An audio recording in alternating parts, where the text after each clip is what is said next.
Doctor S.B.. Chandekar sir और परम पूज्य मैडम जी, जिनके मार्गदर्शन में यह एक दिव्य सत्संग श्रीमद् गीतोपनिषद पर हम लोगों का चल रहा है।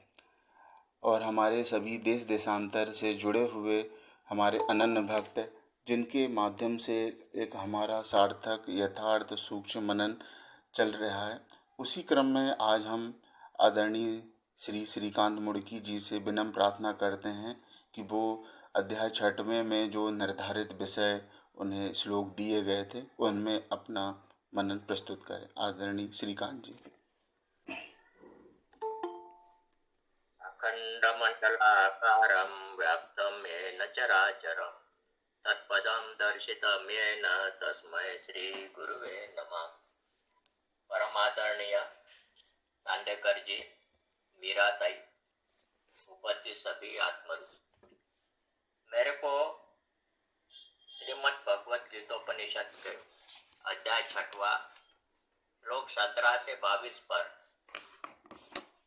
जो भी मेरे समझ में आया आपके सामने प्रस्तुत है। ये श्लोक इस प्रकार है। युक्ताहार विहारी जो युक्त ही कर्म आचरे, युक्त है जागना सोना उसका योग दुख हरे। जब रुका हुआ चित्त आत्मा में स्थिर हो रहे, वासना सभी त्यागे योग युक्त उसे कहे। निर्वात स्थान में जैसे दीप ज्योति नहीं हिले, वैसे ही आत्मयोगी का चित्त नहीं है। योग से स्थिर जो चित्त जहाँ विश्रांति है गए, जहाँ अपने में आप देख के आत्मतोष। अंत का सुख जो है सो बुद्धि देखे न इंद्रिया, जिसकी प्राप्ति होने से हिले न ब्रह्म रूप से। जो मिलने से अन्यत्र अधिक लाभ नहीं गिने, जहाँ स्थित योगी तीव्र दुख में भी नहीं हिले। अब इसमें एक बात ध्यान में आई कि श्लोक 10 से 17 तक का वर्णन दिव्य चक्षुवान, जिसे तत्वदर्शी ज्ञाता से आत्मानुभव प्राप्त हुआ है, उसका है। यह आत्मयोग सिद्ध करने की अवस्था का वर्णन है।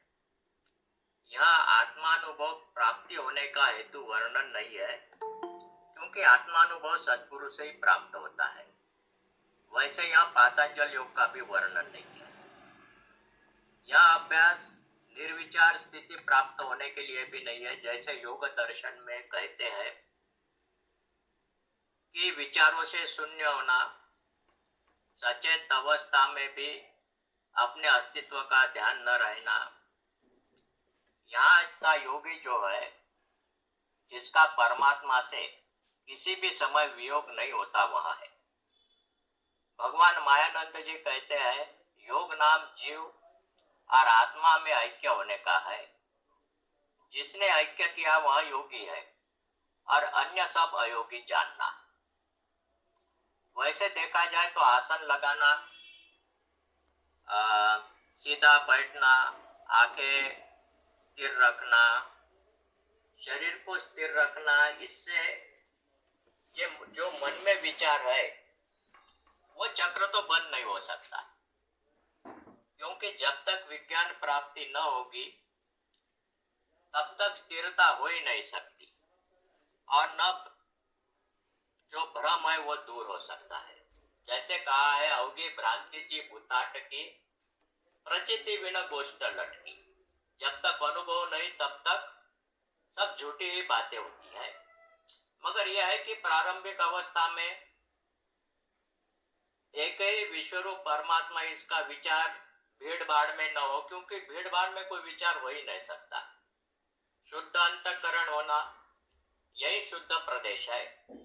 अति ऊंचा न नीचा, इसमें हम समझ सकते हैं कि गर्व से मैं बहुत श्रेष्ठ हूँ, मैं बहुत ज्ञानी हूँ, ये भी भाव नहीं होने को होना, या फिर मैं इन दिन हूँ इत्यादि विचार न रहना है। मन दोलायमान न हो। चित्त के स्थिरता के लिए गर्दन माथा स्थिर रखना, मगर ये कुछ समय के लिए ही ये विचार है। इसमें के बाकी जो विचार है, जैसे मैंने बाकी किताबों में भी पढ़ा कि जमीन के ऊपर 4 अंगुल पे आपका आसन होना, और गुफा में वातावरण शीत उष्ण सम रहता है, इसलिए गुफा में ध्यान करना वगैरह ये सब त्याज्य है। यहाँ सहज समाधि कहा है, जब जहाँ भी जैसे भी रहे समाधि नित्य अभंग रहती है। यह अभ्यास से आने वाली समाधि है, ज्ञान विज्ञानमय रहती है। अब जो श्लोक है, युक्ताहार विहारी जो युक्त ही कर्म आचरे, युक्त है जागना सोना उसका योग दुख है। युक्त आहार विहार, नियमित संतुलित आहार। जैसे कि आयुर्वेद कहता है कि हर एक व्यक्ति की प्रकृति सरीखी नहीं है, तो अपने को जो सूट होता है, अनुरूप होता है, वही आहार हो। विहार भी यथा योग्य होना चाहिए, स्वास्थ्य के लिए जितना हितकर हो उतना घूमना फिरना, सभी चीजें यथा योग्य हो। कर्म भी युक्त हो, अपने स्वाभाविक कर्म हो, सत्कर्म हो, शक्ति के अनुसार हो, और जो कर्म करोगे उससे प्रसन्नता भी हो। सोना जागना भी यथोचित हो, क्योंकि नींद से उठने के बाद में ना आलस्य आना चाहिए, ना निद्रा हो। इससे शरीर निरोगी रहेगा। जैसे कहा है, पहला सुख निरोगी काया। जब शरीर निरोगी रहेगा तभी अभ्यास ठीक होगा और होने वाले कर्म भी यथा योग्य होंगे, सबको सुख देने वाले होंगे। भगवान मायानंद जी ने लिखा है, युक्ताहार विहार यही रोग निवृत्ति का सामान्य उपाय है। अब श्लोक 10 से 17 तक योग युक्त तथा 18 से आगे योगारूढ़ स्थिति का अभ्यास का दिग्दर्शन किया है। यहाँ 2 शब्द आए हैं, योग युक्त और योगारूढ़। इसके लिए एक साधारण उदाहरण हम लेते हैं। जैसे मेरे को साइकिल खरीदना थी, मैं 4-5 जगह दुकान में गया, वहां से साइकिल खरीदी। अब साइकिल की प्राप्ति हो गई, मगर मेरे को साइकिल चलाना नहीं आया, तो साइकिल हाथ में लेके मैं चल रहा था। बहुत प्रयत्न करने के बाद में साइकिल चलाना आ गई, और अधिक प्रयत्न किए तो साइकिल चलाने में निष्णात हो गए, यानी दोनों हाथ छोड़ के भी मैं साइकिल चलाने लगा। यह निष्णात योगारूढ़ होने के लिए प्रयत्न करने पड़ते हैं, और ये प्रयत्न योगारूढ़ होने के लिए कुछ समय भी लगता है। जैसे साइकिल चलाने के लिए भी समय लगेगा। अब एक है, आत्मानुभव हो गया, मगर प्रयत्न पूर्वक स्वकर्म करना पड़ेगा, और ज्ञान और कर्म की एकरूपता भी करना पड़ेगा। मन बुद्धि अहंकार या चित्त वृत्तियां स्वैर है, स्वतंत्र है। सभी वृत्तियों का लय होने के बाद में ही व्यवहार और ज्ञान एक हो जाएगा। भगवान मायानंद जी ने कहा है, चित्त की वृत्तियां गुण साम्य में मिलाने के बिना जिज्ञासु को आत्मयोग साध्य नहीं होता। अब उस आत्मयोगी का चित्त जैसे दिए की बाती हिलती नहीं। जैसे हम उदाहरण लेते हैं कि लालटेन में अगर हमने दिया जलाया और कांच लगा दिया, तो अब दिया बुझेगा भी नहीं और हिलेगा भी नहीं। वैसे ही अवस्था वह सदा समाधि में रहेगा। जहाँ कहीं भी रहेगा उसकी समाधि नित्य और अभंग होगी। अब यहाँ योग चित्त में स्थिर हो गया। फिर सर्वांग योग के 7वें अध्याय में जैसे कहा है, पहा आता पुढे जेथे बुद्धी बल विश्रांतीचे स्थळ हेच म्हणे, तेच निज रूप पुरुषोत्तम स्थान सांगतोय पुनः सद्गुरुजी। उस अवस्था में जहाँ अपने में यानी अक्षर में आप यानी अक्षर जानकर यानी पुरुषोत्तम में निश्चय हो जाएगा, तब प्रसन्नता का ही अनुभव आएगा। यही सर्वश्रेष्ठ स्थायी सुख है. ज्या स्थितीत मराठी गीतोपनिषद में भगवान कहते ज्या स्थितीत योग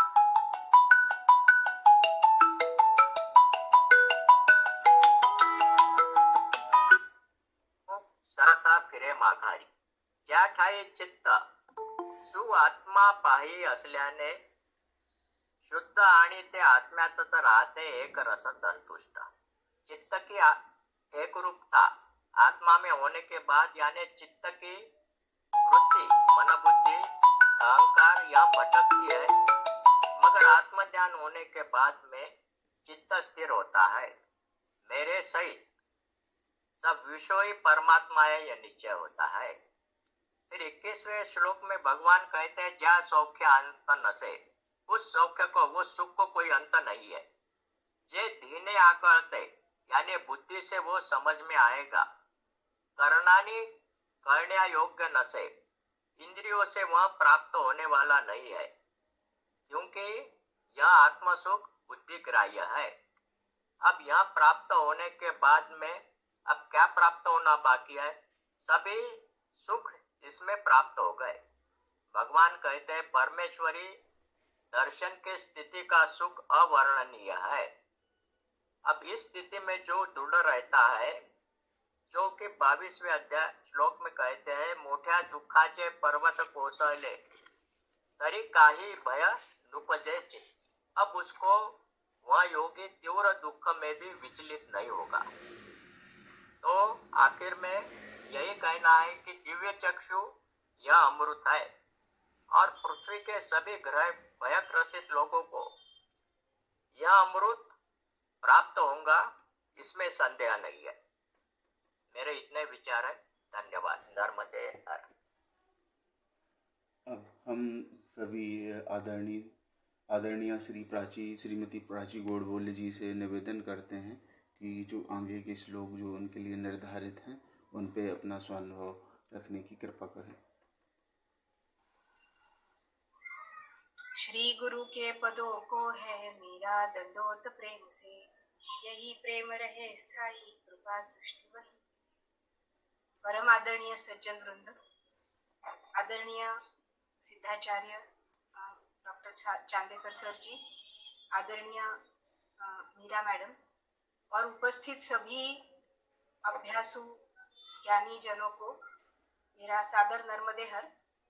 मुझे जो श्लोक निर्धारित किए हुए हैं उनका मैं अपनी यथामति यथाशक्ति अर्थ प्रस्तुत करने की चेष्टा कर रही हूँ. श्लोक क्रमांक 26 से लेके 31 तक मुझे बताया गया है. तो यहाँ पर हमें ये जानना है कि ये एक अभ्यास की स्थिति का वर्णन यहाँ पर किया जा रहा है. जो योगारूढ़ है वो योगारूढ़ स्थिति से होता हुआ योग युक्त स्थिति तक जाता है और वहां पे स्थिर हो जाता है, वहां पे रहता है, वही उसका निजधाम है. इस तरह से जैसे कि एक क्रम के साथ यहाँ पर बतलाया है ऐसा मुझे लगता है. तो यतो यतो निश्चरति मनश्चंचलम अस्थिरम ततस्ततो नियम्य एतद आत्मनि एव वशम. तो जहां जहां दौड़ जावे मन चंचल अस्थिर. तो ये मन का वर्णन यहाँ पर किया है कि जो मन चंचल अस्थिर जहां जहां दौड़ जावे वहां वहां जोड़ देना आत्मा में वश यूं करे. तो यहाँ पे योगारूढ़ के लिए यह बात बताई गई है. तो योगारूढ़ के लिए जो साधना है वह शम है. तो योगारूढ़ के लिए शम यह साधना बताई है. और योगारूढ़ वह है, जैसे मेरे पूर्व के ज्येष्ठ अभ्यासक ने बताया है कि उन्हें दिव्य चक्षु प्राप्त है. तो योगारूढ़ को दिव्य चक्षु प्राप्त है. उसी का दृढ़ीकरण करने के लिए मन को आत्मरूप करना है. तो मन का स्वभाव कैसा है? मन का स्वभाव चंचल है. मन के स्थान पर अगर हम रहते हैं तो मन के स्थान पर पदार्थ दृष्टि रहती है और पदार्थ दृष्टि रहने से पदार्थ को भोग कर सुख मिलेगा ऐसा लगता है. इसी सुख की लालसा में मन एक पदार्थ से दूसरे पदार्थ पर जाता है पदार्थों का संग्रह करता है, उसकी चेष्टा करता है और पदार्थ में परिवर्तन होने से सुख दुख की भावना में रहता है और इसीलिए अस्थिर है। अब बुद्धि से दृष्टि आत्माकार होती है। एक ही अक्षर आत्मा सब पदार्थों में प्रकट है, यह धारणा दृढ़ करने के लिए अभ्यास बताया है।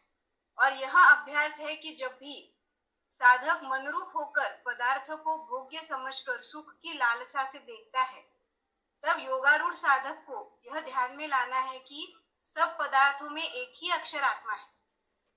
इस दृष्टि से पदार्थ भाव त्याग कर वस्तु भाव से योग कर मैं ही हूं ऐसा कहकर टोकना है, जिससे सुख दुख मूलक भोग कर्म न होकर यथार्थ कर्म होगा, जो कर्म कौशल्य जन्य योग का आगाज होगा, शुरुआत होगी, जो शांतिप्रद हो।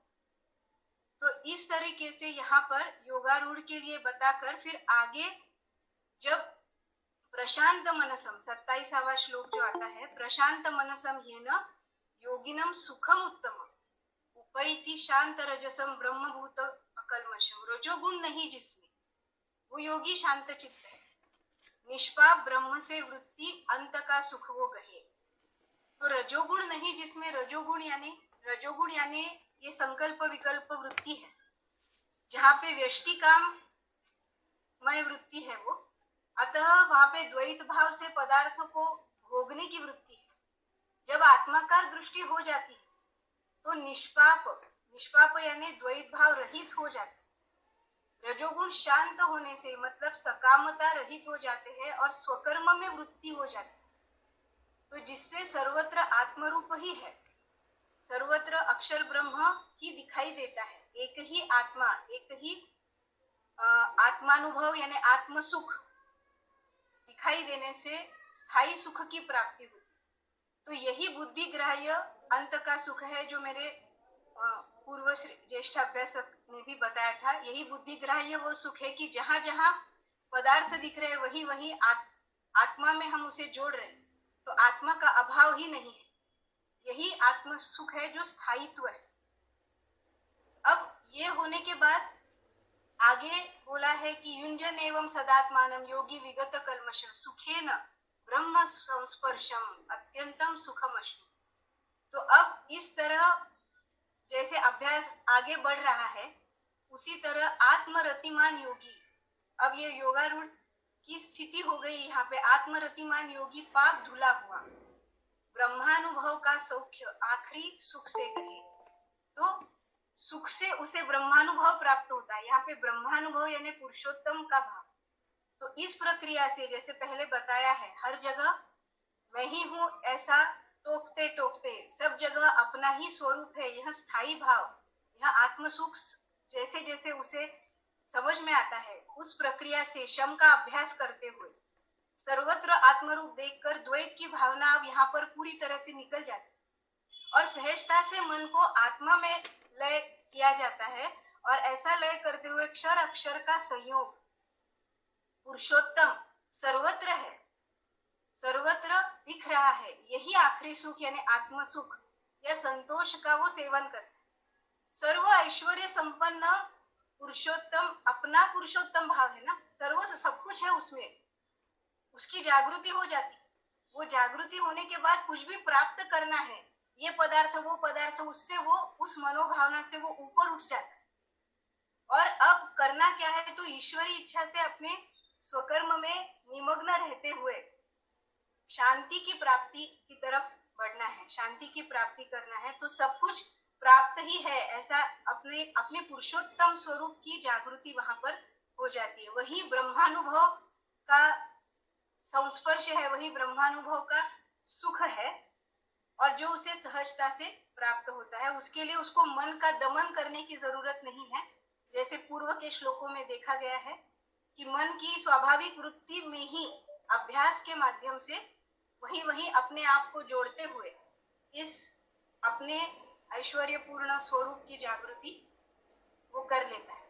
अब सर्वभूतस्थ आत्मानम सर्वभूतानि च आत्मा 29वां श्लोक है। ईक्षते योग युक्तात्मा सर्वत्र समदर्शनः। अब इस तरह अभ्यास करते करते जब उसे यह जागृति प्राप्त हो जाती है, वो उस स्थिति में आ जाता है, तो उसे योग युक्त ऐसा बोला है। अब ये योग युक्त कैसा है? सर्वत्र समदर्शन, योग युक्त स्थिति वाला, सर्वत्र समदृष्टि का, आत्मा को सब भूतों में, भूतों को आत्मा में लखे। तो सर्वत्र समदृष्टि होना, आत्मदृष्टि होना।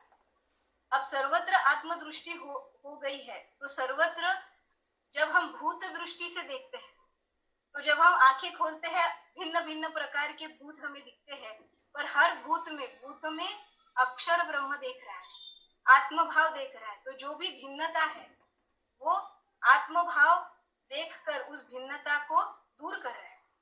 और फिर उसी में एक छोटी अर्धावली में उर्वरित उसका भाग है, भूतों को आत्मा में लगे। तो आत्मा को सब भूतों में देखता है, मतलब जब भूत दृष्टि होती है तो ये मेरा ही स्वरूप है, इससे भेद का लय करता है। और भूतों को आत्मा में लगे, यानी आत्म स्वरूप का भान उसे कैसे होता है?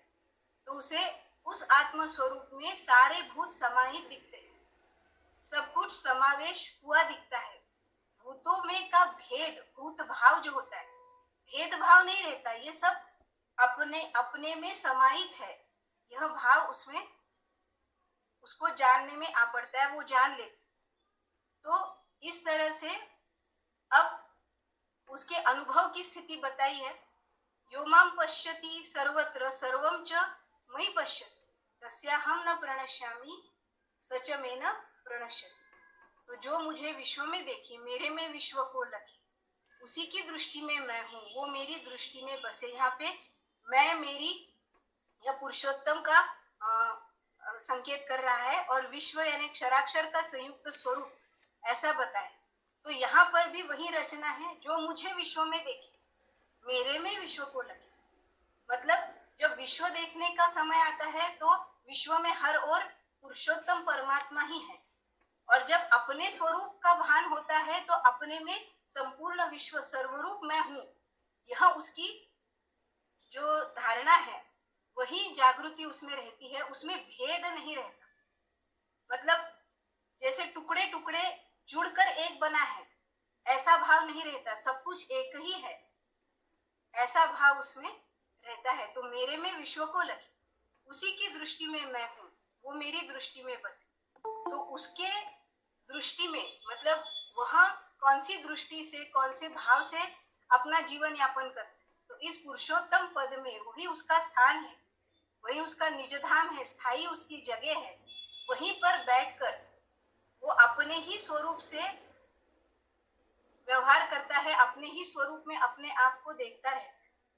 तो इस तरीके से ये योग युक्त स्थिति वाला। अब अंतिम जो श्लोक मुझे दिया गया है, सर्वभूत स्थितम यो माम भजति एकत्वमास्थितः सर्वथा वर्तमानोपि स योगी मयि वर्तते। भूतों में स्थित मेरे को जो भजे एक दृष्टि से, सो कैसे भी रहे तो भी मुझ में ही सदा रहे। अब यहाँ पर कर्म दृष्टि से, कि अब जब मुझ में सब कुछ है और उसमें कोई भेद की दृष्टि मेरी सब विलय हो गई है, भेदभाव लय हो गया, सर्वरूप मेरे में ही है, इस तरीके से जब ज्ञाता और दृष्टा त्रिपुटी को जानने वाला और त्रिपुटी का अनुभव करने वाला हो गया है, तो त्रिपुटी का लय भी हो गया है। त्रिपुटी तो सिर्फ समझने के लिए, जब त्रिपुटी का लय भी हो जाता है, अब उसके आगे क्या है? तो भूतों में स्थित मेरे को अब क्या करना है? अब भजे, भज यानी सेवा। तो एक दृष्टि से अपनी सेवा, अपना अभाव अपन ही दूर कर रहे, अपने लिए अपन ही कर रहे, यह भी भाव न रहते हुए स्वकर्म से सहज रूप से, जहां अभाव दिखे वहां पूर्ति, जहां अभाव दिखे वहां पूर्ति, वो पूर्ति मैंने की, मैं, ऐसा भी भाव जहां नहीं रहता, स्वाभाविकता से वह अपने कर्म में रममाण रहता है, स्वकर्म में रममाण रहता है। तो उसका स्थान क्या है? अब उसका स्थान यह है कि वो ब्रह्मरूप है, वो पुरुषोत्तम पद में स्थित है, वो जो अचल स्थान है, जहां पहुंचने के बाद नहीं गिरे, वो उस स्थान में रहकर सदैव विश्व सेवा करता है, यह भाव भी उसके अंदर नहीं रहता। अपने स्वकर्म द्वारा वर्तता रहता है, बस रहता ही है। तो इस तरह उसकी स्थिति हो जाती है। यह अत्यंत उच्च भूमिका वान का वर्णन है, जो अत्यंत कनिष्ठ भूमिकावान के मुख से बोला जा रहा है। तो उसमें वो भाव शायद प्रकट ना हो, तो जो भी त्रुटि होगी उसके लिए क्षमा करें। और मैं मेरा मनन और अनुभव यहीं पर समाप्त करती हूँ। सादर नर्मदे। अब हम आदरणीय सर से निवेदन करते हैं कि आज जो मनन प्रस्तुत हुआ है उस पे हम सभी को दिशा निर्देश प्रदान करें।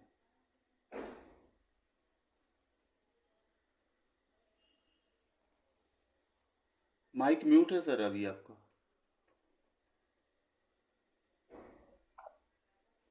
श्री गुरु बंधु यही प्रेम से स्थायी दृष्टि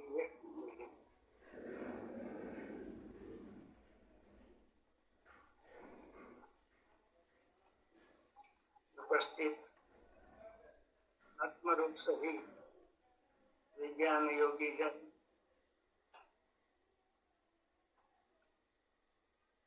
और आज जिन्होंने आत्म संयम योग अपना स्वानुभव किया है, वे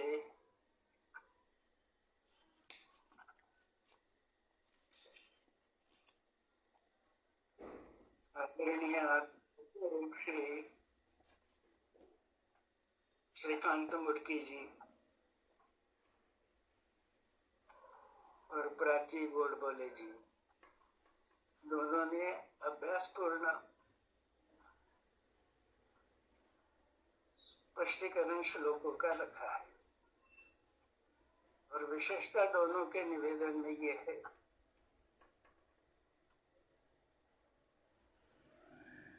भगवान का जो गीतोपनिषद है उसकी टिप्पणियां जो है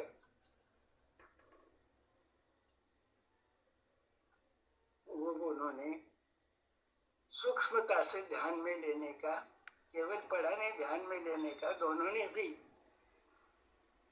पूर्ण प्रयास किया है। इसलिए अभ्यास की दृष्टि से हम सभी को मार्गदर्शक है। अब ये आत्म संयमन योग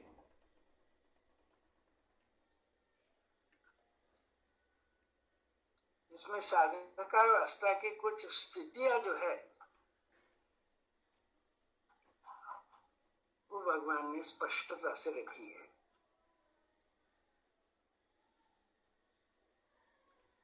तो पिछले सत्संग में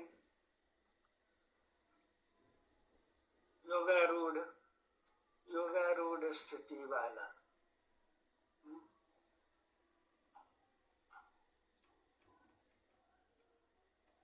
ये अवस्थाएं जिनकी है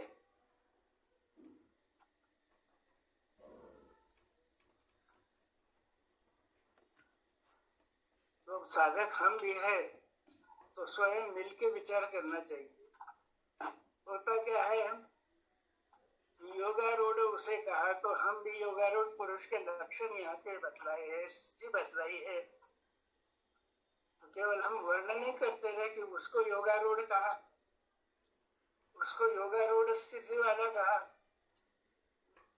उसको योग युक्त कहा, उसी को स्थित प्रज्ञ कहा और उसी को फिर आगे चल के योगारूढ़ स्थिति वाला ऐसा। तो ये डेफिनेशन और उसका स्पष्टीकरण करने को स्वानुभव नहीं कह सकते। ये स्वानुभव यानी आत्मनिवेदन है। अभी उसको योगारूढ़ कहा, उसको योगारूढ़ कहा, लेकिन मैं कहा हूँ, मैं भी साधक हूं ना उसमें देखने के। तो ऐसा मिलके जब होगा तो उसको स्वानुभव कहा जाएगा, स्व का अनुभव। भगवान ने तो विश्वात्मक अनुभव शब्द दिया है, सदगुरु भगवान ने। ये साधना आत्मनिवेदन की है और आत्मनिवेदन को भक्ति का है, पराभक्ति तक।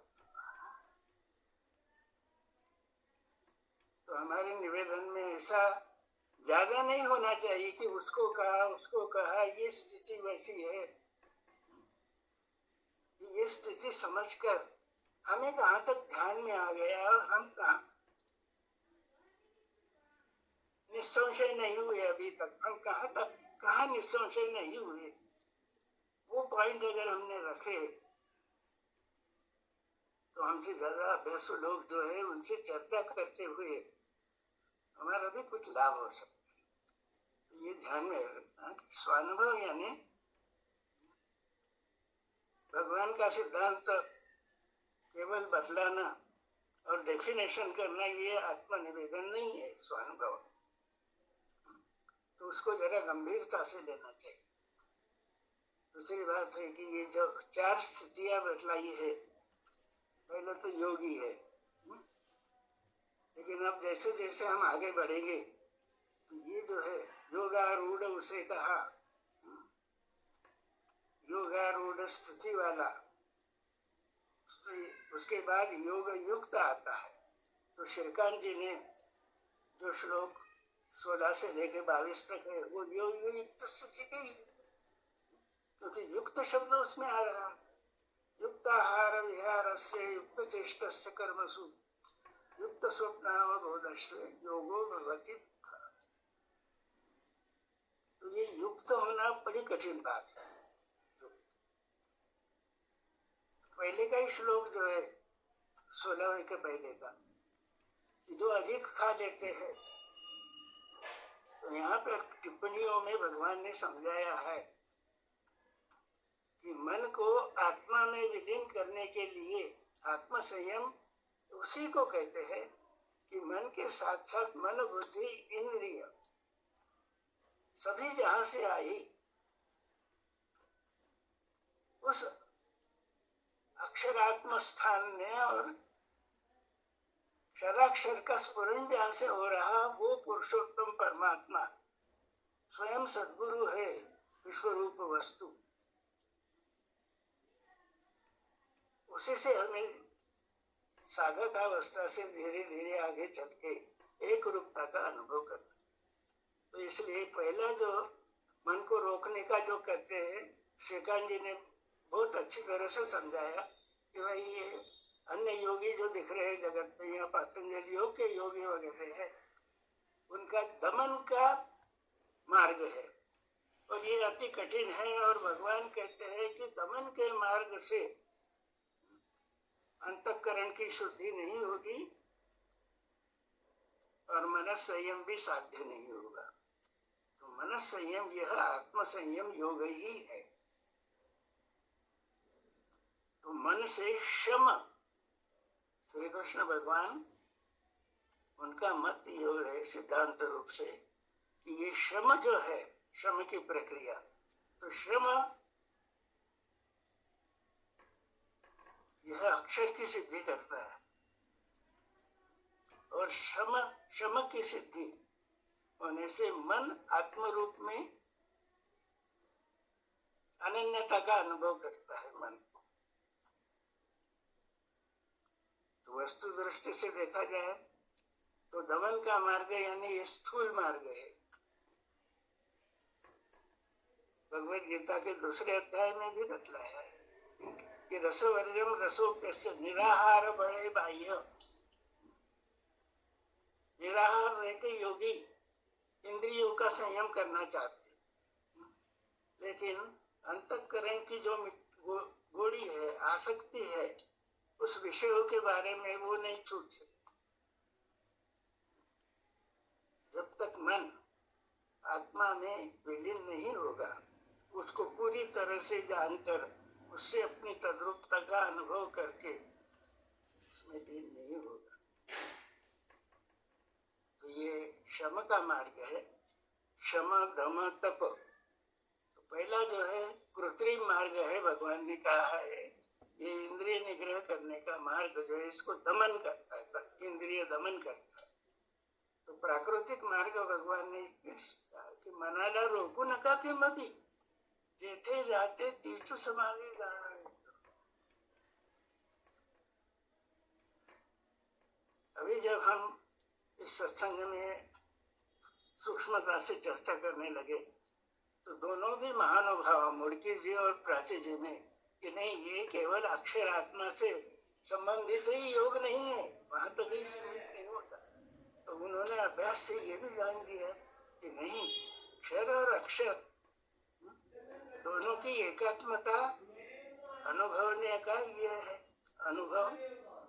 और फिर क्षराक्षर संयुक्त जो भाव है उसको विश्व कहा है, और विश्व यही परमात्मा है, परमात्मा पुरुषोत्तम।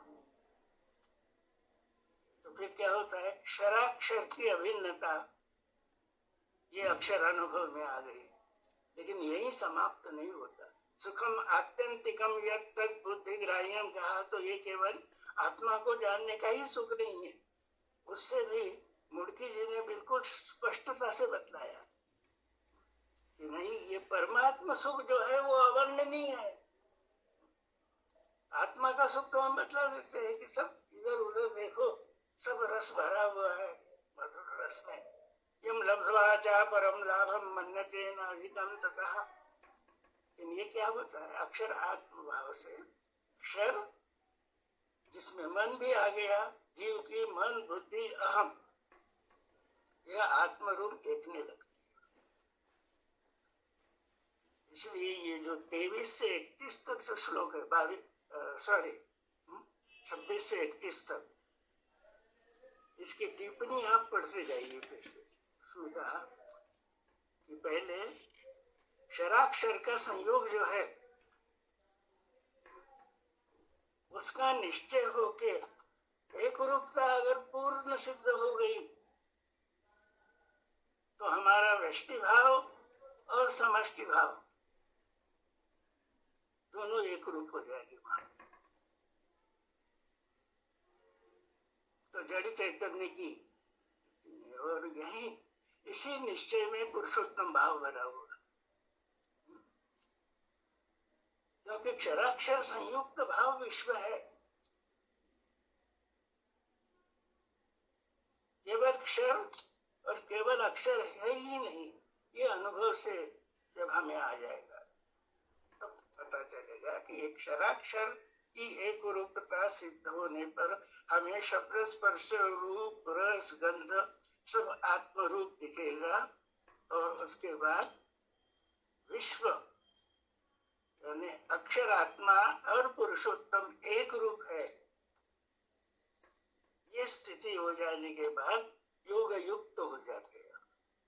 योग युक्त पुरुषोत्तम मुझ में देखे, मुझ में यानी केवल आत्मा में नहीं, मुझ में यानी पुरुषोत्तम में, क्योंकि अपना यथार्थ निज स्वरूप भगवान कहते हैं कि तेरा स्वरूप जो है वो परमात्मा स्वरूप ही है।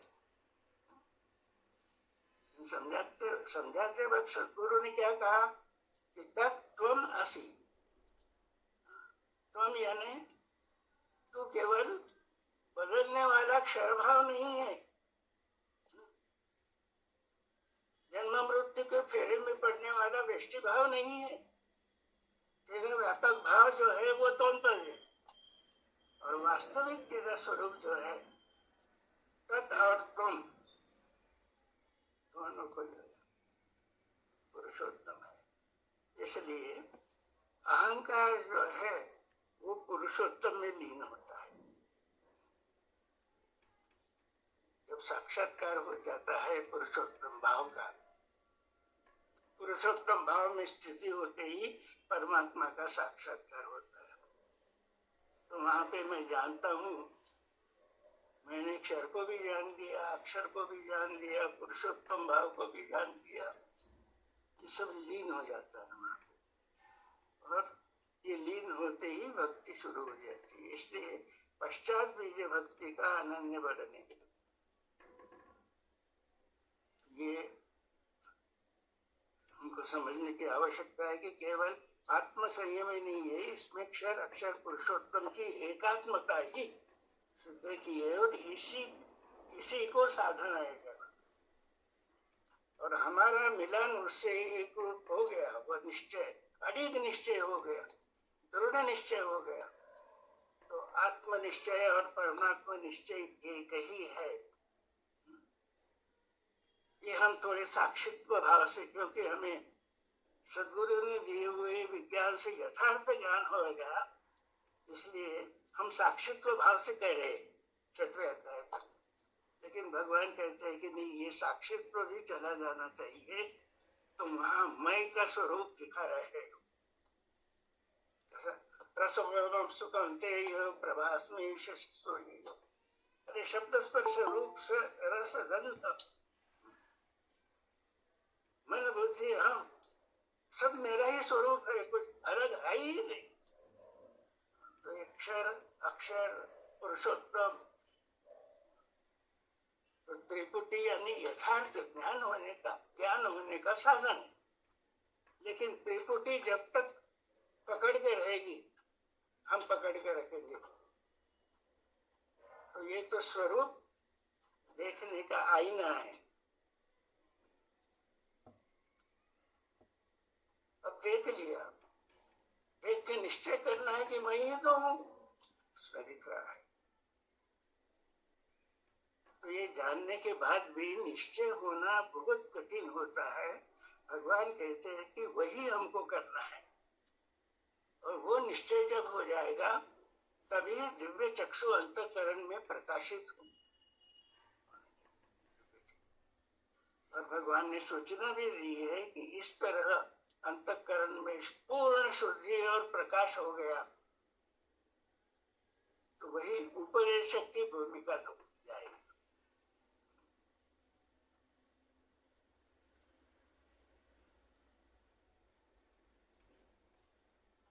ये टिप्पणी से भी ध्यान में आ गया। अब सातवां अध्याय जो है, यहाँ क्या है, अक्षर अक्षर थोड़ा हो रहा है, तीनों एक रूप है होगा।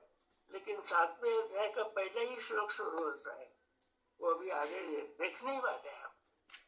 लेकिन आखिरी के श्लोक ध्यान में लीजिए, छठवें अध्याय के, कि हम में भी कोई योगी है, कोई ज्ञानी है, बड़े बड़े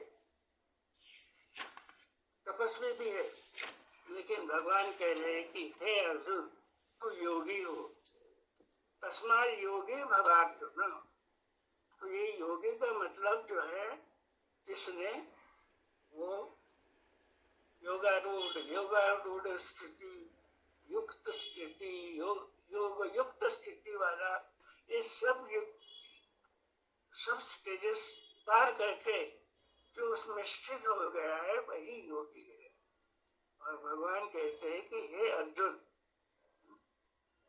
अर्जुन का निमित्त है हम सब, आप। सदगुरु का संदेश है कि तुम योगी बनो। योगी बनो यानी केवल जानकर कथन करते रहेगा तो योगी नहीं बनेगा।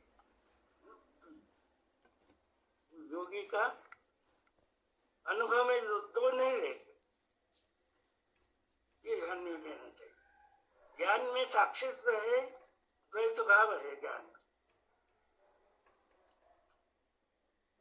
तो ये साधना सिद्धि के लिए है, और सिद्धि को ही अनुभव करें। सिद्धि उसी को कहेंगे कि जिससे एक रूपता का अनुभव आ गया। यहाँ मैं रुकता हूँ और कुछ स्पष्ट कर रहा हूँ इस विषय में,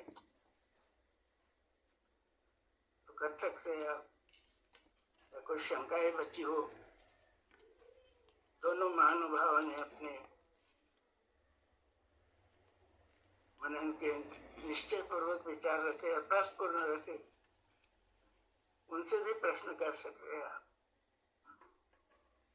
मेरे माध्यम से भी कर सकते हैं कि भाई उनको मैं पूछना चाहता हूँ। तो इस तरह बड़ी प्रेम की और शांति प्रसन्नता पूर्वक चर्चा होनी चाहिए सत्संग में।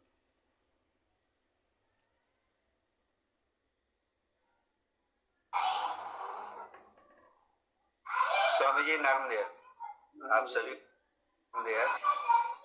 ये श्लोक नंबर 19 में स्वामी जी, हाँ। ये निर्वात स्थान में जैसे दीप ज्योति नहीं हिली, और दीप में भी है कि वायु रहे। तो इसको मतलब अगर ऑक्सीजन नहीं मिली, अगर वायु नहीं मिली तो सर ये तो नहीं, ये ज्ञान विज्ञान का ऑक्सीजन है ना, भगवान दे रहे।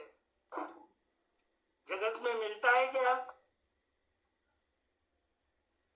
जगत में तो वायु है, घूम रही है, जोरों से हवाएं कर रही है, हवाएं के साथ हम भी उठते जा रहे हैं, सब लड़ रहे हैं एक दूसरे से। देखिए ना क्या चल रहा है।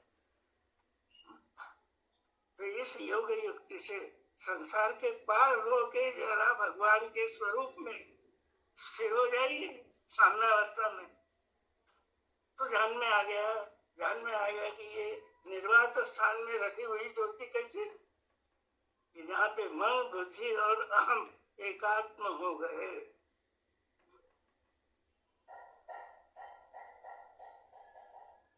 तो द्वैत बुद्धि जो थी बुद्धि की, वो एकदम एक रूप हो गई वहां पे परमात्मा स्वरूप।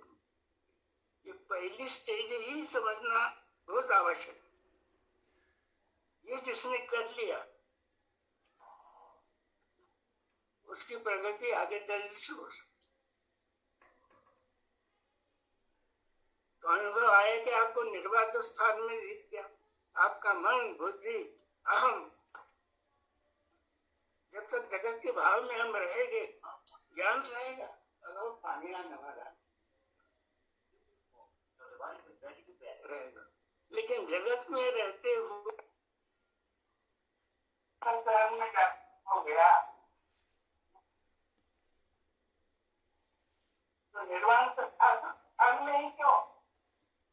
जगत की गड़बड़ाहट में भी वो रह सकता है। ये जो स्थिति बदलाई है। ठीक स्वामी जी, ये बिल्कुल ठीक, बिल्कुल जगत के भाव में नहीं रहना है। वो है वायु का लहर जो है, वो वायु, ये जगत की लहर से बचना है। वो और अध्यात्म में ज्ञान की ज्योति चढ़ जाए, ये बड़ी बात है। ठीक स्वामी जी, नर्मदे, ठीक समझ गए, नर्मदे। जब रूम में बैठता नहीं है, निर्वात स्थान करके बैठता नहीं है, तो जगत में रहते हुए योगी बनना है।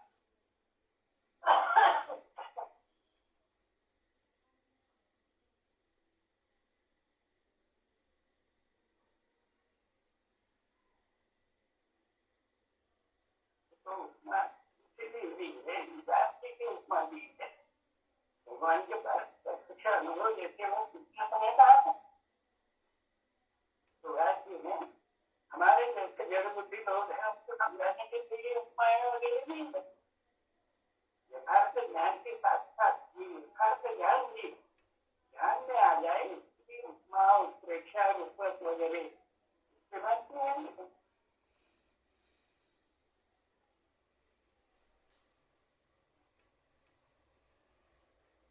तो जैसे जैसे हम जगत के ऊपर ही आते हैं, तो फिर भी साधना की स्थिति बदलाई, ऐसा बैठी है, स्थान में बैठी है, नासागर में दृष्टि रखी है, इसकी आवश्यकता नहीं है। और ध्यान में आ जाता है कि नासागर में दृष्टि, यानी जगत की दो दृष्टियां है, एक क्षर दृष्टि में फंसते हैं, दूसरी आश्चर्य दृष्टि। योगी की दृष्टि पुरुषोत्तम की दृष्टि, नासागर की दृष्टि यानी पुरुषोत्तम की दृष्टि।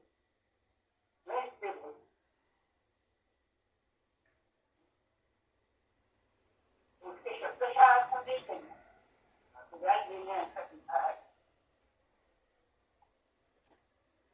उसका लक्षार्थ और व्यंग्यार्थ सर्वोत्कृष्ट अर्थ जानने के लिए धीरे धीरे हम प्रयास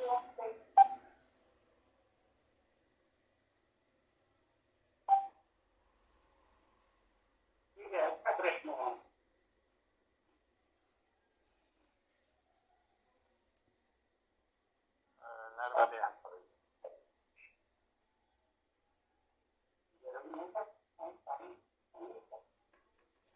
नर्मदे आवाज आ रही है? मैं आदरणीय ब्रह्मवादिनी प्राची से मैं 27वें श्लोक का जो पहली लाइन की पहली अर्धाली है उनमें उनका मनन फिर से उनसे समझना चाहता हूँ कि रजोगुण नहीं जिसमें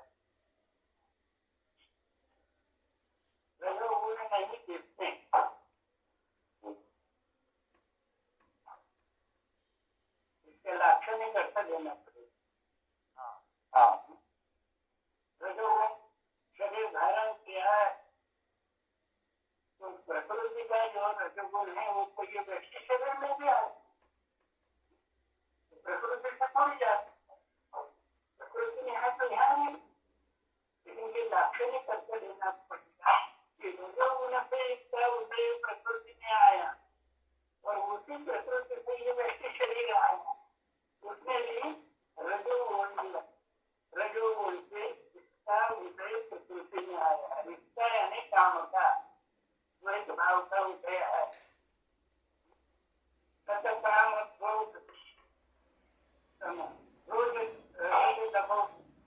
लोभ रजो की है, तो ये जो है काम क्रोध लोभ ये नहीं जिसमें ये अर्थ देना पड़ेगा, रजोगुण नहीं। स्वामी जी मैं इसमें ऐसा समझा था अभी तक कि रजोगुण नहीं जिसमें प्रकृति की स्वरूप से मिल जाएगा, समष्टि प्रकृति यानी पुरुषोत्तम का स्वरूप उसमें मिल जाएगा तो उसमें रजोगुण नहीं,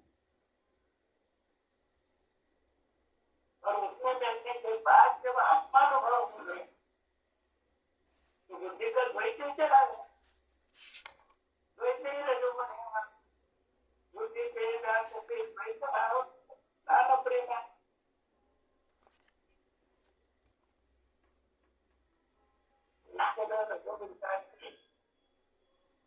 रजोगुण का अर्थ और श्रेष्ठ अर्थ है जो अभी लगता है कि रजोगुण के प्रभाव ये भ्रम है,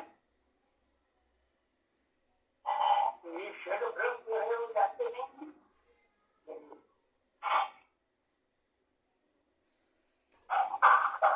भ्रम से षड भ्रम करते होते दो तरह जाती चार वर्ण व्यवस्था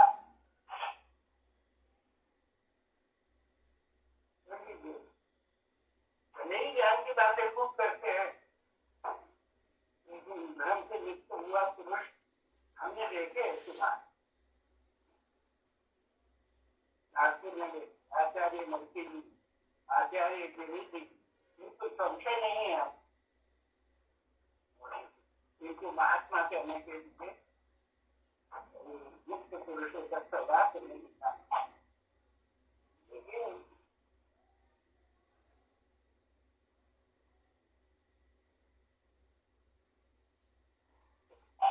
प्रकृति की रचना तो नहीं बदल सकता, रजोगुण नहीं जिसमें यानी किसका रजोगुण जिससे समाप्त हो गया था कार्य ही नहीं होगा, अवतार भी गुण हो गया उससे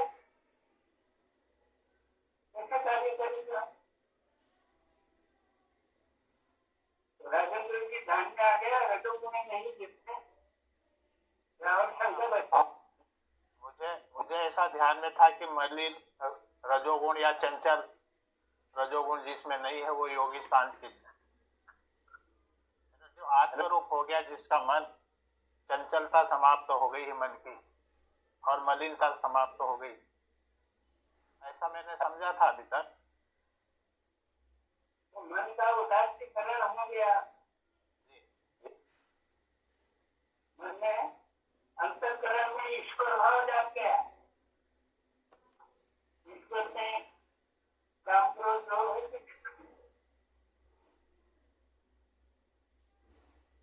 पवित्र है, लेकिन कर्तव्य भाव इसी तरह से हम हो जाए अंतःकरण साधना, इसको भगवान कहते हैं, ये साधना है। देखिए स्वयं की साधना कहाँ पे है, आपके पास मैंने देखना शुरू किया, देखो त्रुटियां दिखने लगी, दिखने लगी है, इसलिए अवश्य धीरे धीरे कमजोर हो जाएगी। कबीर भगवान की कृपा है, क्योंकि उन्होंने ज्ञान के लिए रखा दी, इसके सब कुछ कर लिया।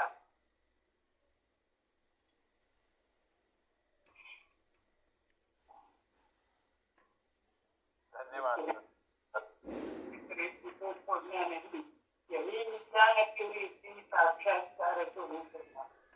अब विज्ञान को समझने के लिए श्रुतियों के नीति अपनाएंगे, ये बहुत बड़ा भ्रम।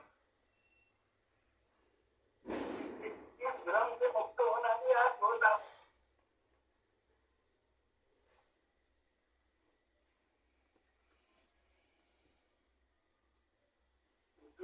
का मैंने कहा है और आगे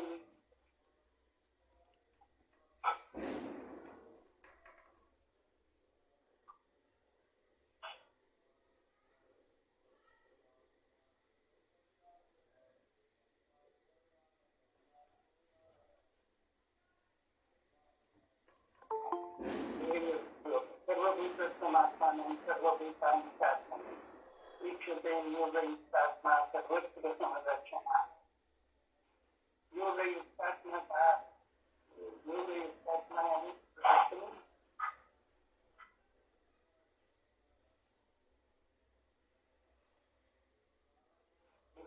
सब मेरे में खुद मेरे में जो श्लोक है, सर्वभूतस्थमात्मानं सर्वभूतानि आत्मा, तो भूत यानी क्षरभाव हो जाता है, आत्मा नाम क्षरभाव हो जाता है, और मन जहाँ पे है वो कुछ तीनों की एक रूपता है। अभी नशा देना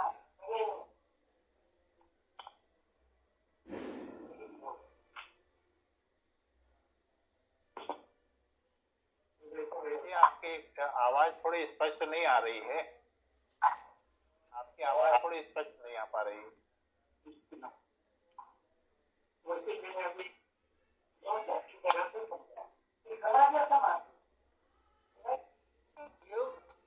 और एकात्मता भी से हम भूल गए हैं,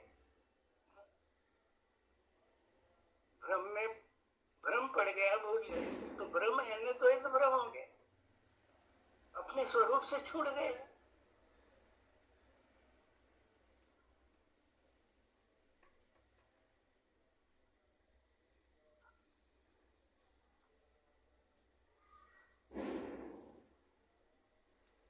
इसलिए जो मराठी समझ सकते हैं, उन्होंने ओरिजिनल मराठी जो है भगवत गीता को निषेध और उसकी टीकाएं, वो भगवान के वक्त लिखी गई है और भगवान ने देखी है वो। तो जो हिंदी के साथ साथ मराठी भी जो जानते हैं, उनको लाभ ज्यादा हो सकता है। लेकिन यही रहेगा कि नहीं नहीं, हिंदी में मराठी में बोलना ही नहीं किसी ने। अरे बाबा, नवम बुद्ध अवतार की मातृभाषा मराठी थी, पहला सब साहित्य मराठी में उन्होंने लिखा है, ये भी सब देखना चाहिए। कहाँ गया द्वैत भ्रम हमारा? सब मैं हूँ कहते थे, सब भाषा, कितनी भाषा है मेरी, जितनी भाषा में हम बोल सकते हैं, पढ़ सकते हैं, उतना पढ़ना चाहिए, ये कुशलता है। भगवान कहते हैं कि ये सीखो, ये पुरुषार्थ है, विश्वरूप यानी परमात्मा का पुरुषार्थ है, पुरुषोत्तम भाव। ऐसे कुंठित संकुचित होकर कैसे चलेगी? केवल भाषणबाजी से जब संसार बदलेगा नहीं। तो जब देखेंगे, देखो मायानंद नाम का एक विशेष अवतारी विभूति हो गया, और उसको फॉलो करने लोग जो है उनमें कुछ आदर्श दिख रहे हैं। उस आदर्श से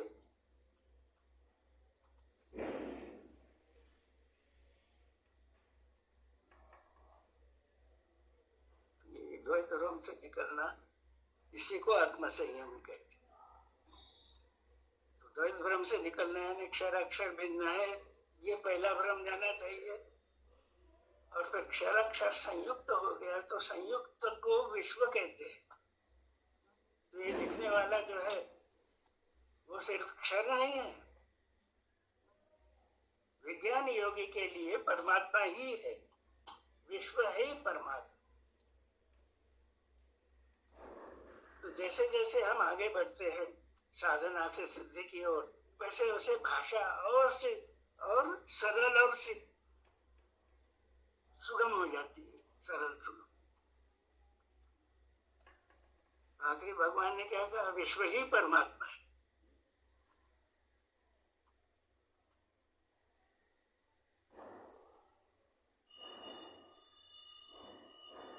समझ गए?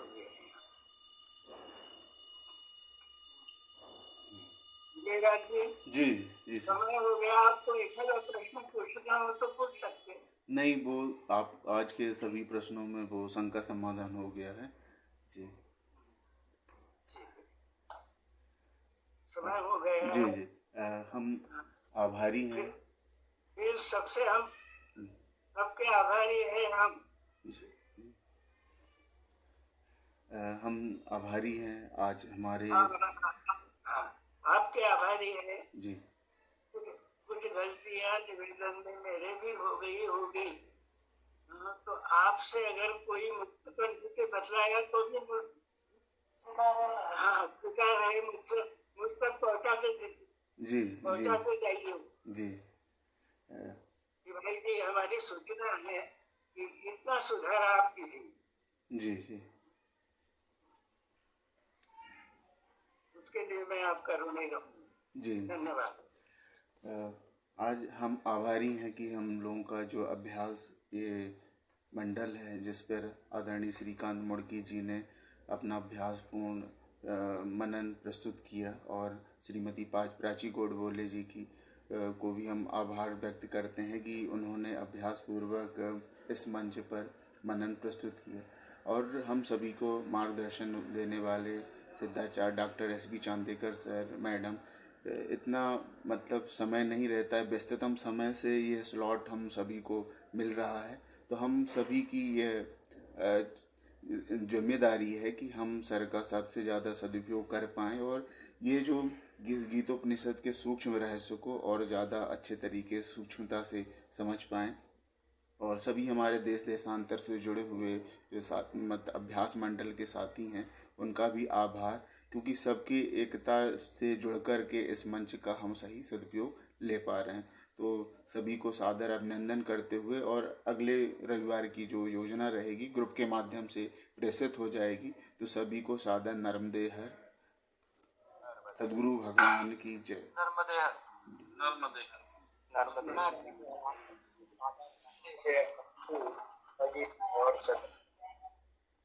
स्वामी जी को सादर माता जी को सादर, सभी स्वजनों को सादर जी। नर्मदे हर डॉक्टर साहब। और बढ़िया है डॉक्टर साहब अनुपम जी।